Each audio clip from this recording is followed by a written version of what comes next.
Français n'étaient absolument pas prêts à un nouveau confinement strict, comme on a connu il y a un an. Et puis ça, on l'a déjà dit ici sur ce plateau, ça a des effets psychologiques et sur la santé mentale des Français qui sont extrêmement importants. Mais moi, je dis toujours, le confinement, ça n'est pas un médicament. Ça sert à deux choses. Ça sert à éviter deux dangers. L'engorgement des hôpitaux et des services de réanimation, bien sûr. Et ça sert à éviter que les médecins soient amenés à faire un tri des patients, ceux que l'on soigne, ceux que l'on ne soigne pas.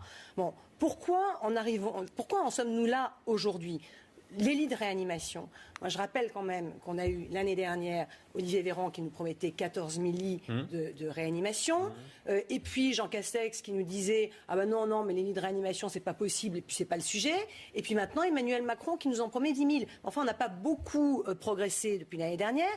On n'a pas suffisamment mené de politique stricte en matière d'isolement. Ça a été un échec total. Moi, plusieurs fois, j'avais demandé à ce qu'on réquisitionne les hôtels pour les personnes qui ne sont pas en capacité de s'isoler parce qu'elles vivent dans des logements trop exigus, en surnombre, etc. Donc ça n'a pas été fait non plus. Et puis on va parler peut-être aussi des autotests. Les autotests, là, qui sont quand même qui sont utilisés partout.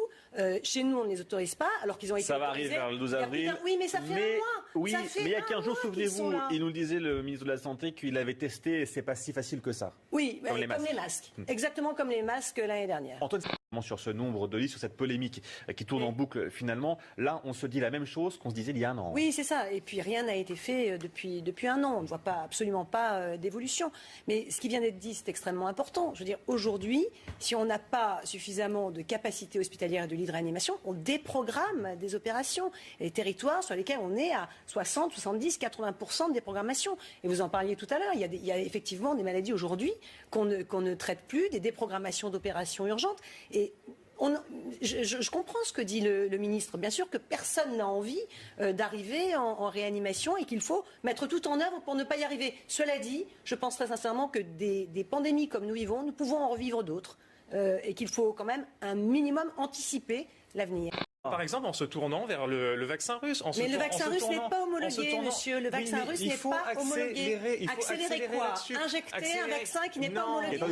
Lorsqu'on a un cas de thrombose, ça, ce sont des propos populistes. Écoutez, non, pas du tout, madame, pas du tout. Je ne peux pas vous laisser dire ça. Aujourd'hui, on a un gouvernement qui a décidé par l'autorisation sur le marché a été faite il y a une quinzaine de jours. Il n'est pas homologué en Europe et lorsqu'AstraZeneca on a un cas de thrombose, on arrête tout. Mais oui, enfin, excusez-moi, si on a un bouton qui pousse avec le vaccin russe, on va faire une guerre nucléaire. D'accord, mais il y a un moment donné, moi je veux bien, mais on a quand même. D'ailleurs, il est très peu injecté en Russie. Je pense que la France toute seule n'aurait certainement pas fait mieux. Voilà ce que je pense.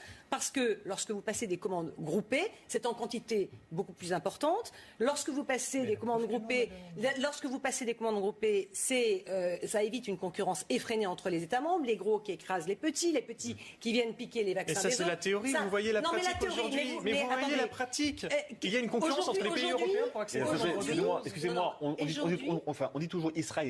Israël, ils ont donné toutes les données concernant. Aujourd'hui, on n'a pas trouvé le vaccin en France. On n'a pas le vaccin en France aujourd'hui. On ne l'a pas.